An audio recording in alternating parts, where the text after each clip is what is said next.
বাড়ির কাজ চলতেছে, এদিকে মুরগির জন্য একটা শেড করতেছি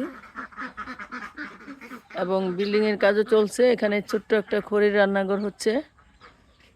তো এখানে কোনো রকম নেট দিয়ে হাঁসগুলোকে আটকে রেখে খাবারটা দেই।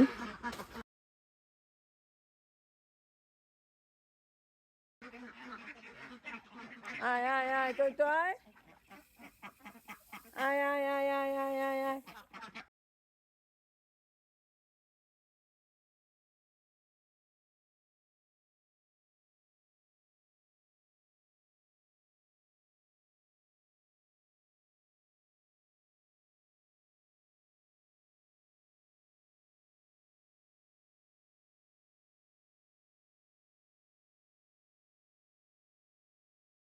মাশাআল্লাহ,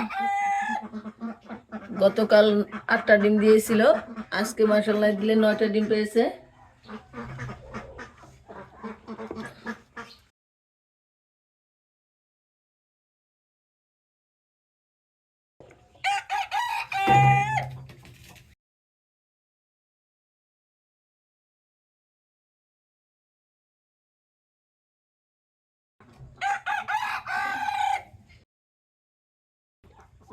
এবার ডিমগুলোকে ধুয়ে নিব।